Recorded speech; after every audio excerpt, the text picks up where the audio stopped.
Hello, I'm Annette Young and welcome to the 51%, a show about women reshaping our world. Coming up, the need for Afghan women to be at the table during peace talks with the Taliban. We'll be talking to peace activist Palwasha Hasan on how female participation is key in creating a sustainable peace in Afghanistan.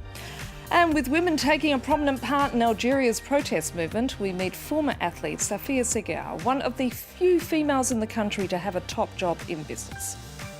And cleared for takeoff, with the percentage of female pilots still very low, we take a look at the push to increase their number. But first to our top story, and the United States and the Taliban have been continuing their negotiations amid high expectations of a breakthrough in nearly a year-long process towards ending the war in Afghanistan. However, there's a notable absence at the table, that being of women. Women's groups and activists have been vocal in their anger at being left out of peace talks. They know all too well what it would mean if the Taliban were to return to power. Today, in areas where the Taliban once again has control, many of the old oppressive laws have returned, including restrictions that prevent girls from obtaining secondary education. Joining me in the studio is peace activist and founding member of the Afghan Women's Network, Palwasha Hasan. Thank you so much for your time. How worried are you about the lack of women at these peace talks? I think it's a big concern among women in Afghanistan.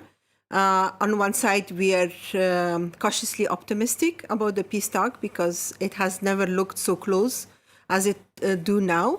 But I think what we want is a just peace where women and men of Afghanistan feel safe in the country and be as an equal citizen of the country.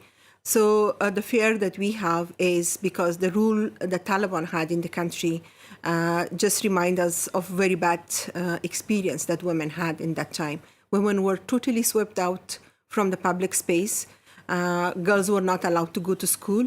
And we lost many years of our girls' education and women's work and public life as a human in our country.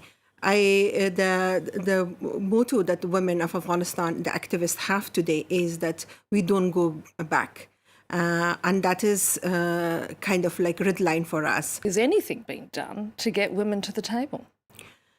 Well, at this point, unfortunately, Afghans are not literally a part of the peace negotiation.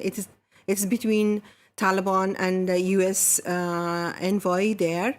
But I think it's very much important that Afghans have a face-to-face negotiation on the table with the Taliban, and a woman should be a bigger part of this delegation. Because women have suffered a lot under Taliban, but also because of the 40 years of conflict in the country. And women have been losers in the war. We really don't want women to be losers of the peace as well.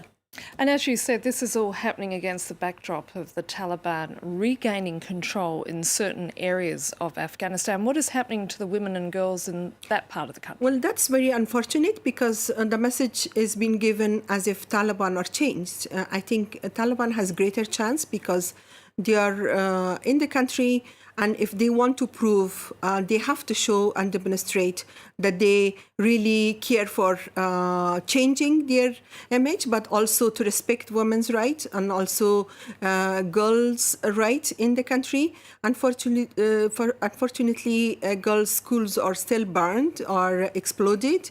Women are lashed through these informal courts that in areas where Taliban are enforced. So this doesn't give a good message of any change. Masouda Sultan, one of your fellow female peace activists, met with representatives of the Taliban on the sideline of a peace negotiations in Doha in April. She said at the time the Taliban had told her that they were committed to allowing girls attend schools and for women to work. But do you believe that? I think words is not enough. It should be demonstrated where people are sitting there on the ground. Those who are suffering under Taliban rule still in the country, that should be demonstrated to them. So it's important for me that women and girls feel safe where the Taliban are in control, where they can still go to school. And these are part of very basic Islamic rights the Taliban are talking about. So if that is not demonstrated, I will not trust that. Do you have any hope at all with these peace talks? I do. I think the world, and I believe US is there, and Afghans are ready than ever to be part of the peace negotiation. But peace is not equivalent to whatever is agreed. We don't want a woman's right to be a part of the sacrifice for the peace talk. We want Afghanistan finally to have a full stop to the war, which is going for a generation now. And some people of my generation, we didn't have a peaceful childhood up to now. So we really never experienced peace. We need more than ever peace, but that peace needs to be inclusive, that peace should be felt in the home of every Afghan, because peace needs to be sustainable. And unless women and men are ensured of their protection, and the definition of peace really differs for different people. So it's not only just a ceasefire, because ceasefire can be reversed anytime. But when a person feels really safe, that is a normal life. Palwasha Hasan, it's been great speaking to you. Thank you. Same here. Thank you. Now, a cloud of political uncertainty still hangs over Algeria following the resignation of longtime leader Abdelaziz Bouteflika. The protests that pushed him from power continue, with women of all ages and backgrounds participating in the movement. One of them is Safia Seghar, a former athlete who created a leading sports newspaper. Our team went to meet her. It's Saturday morning and Safia sits courtside to egg on the eldest of her 3 daughters. This former athlete now heads up the daily sports newspaper Géant. Her thirst for victory is something that she tries to pass on to her family. I try to protect them, lead them, and build a future for them, whilst always letting them choose for themselves. At the height of Algeria's civil war, she was an 18-year-old IT student who also worked for the only Berber language paper at the time. At the time, I didn't wear a veil. I would wear shorts and tight clothes. I swam, I had long hair. We were living in the middle of the Black Decade, but I was living my youth. Just 7% of women are CEOs in Algeria, and she's one of them. She's in charge of a 12-member newsroom and 18 correspondents based across the country. But obtaining her permit to publish from the Bouteflika government was a long, drawn-out process. In our country, the men always get the best jobs. Colleagues used to say to me, "You're going to crash and burn within a year." Well, it's been 5 years, and we're still here. She also wants to see real changes in her country. Today she's taking us to the capital's Old Town, where she co-organises meetings between political activists and youngsters. Our people need to all come together and link arms to build a second Algerian Democratic Republic. It's a goal that this former athlete is determined to net, as she tries to make life better for Algeria's men and women alike. Now, here's a question for you. How often have you boarded a flight and heard the voice of a female pilot making an announcement to the cabin? Probably not very often, if at all. The world of commercial piloting has long been dominated by men, but it is slowly changing, as Cole Stangler reports. Strapped in, and it's time to concentrate. Catel Boulanger is ready to take off from Toulouse Airport and head to Paris. At 40 years of age, he's transported hundreds of passengers over some 15 years in the skies. A career that still comes as a shock to many. When people find out I work on a plane, they imagine more a hostess than a pilot. Only 3% of pilots in the world are women, a figure that's just slightly higher than the share of female truck drivers. By the time I finish my career, which is still a ways away, I hope there'll be far more women pilots than there are now. Addressing that imbalance starts with the hiring process.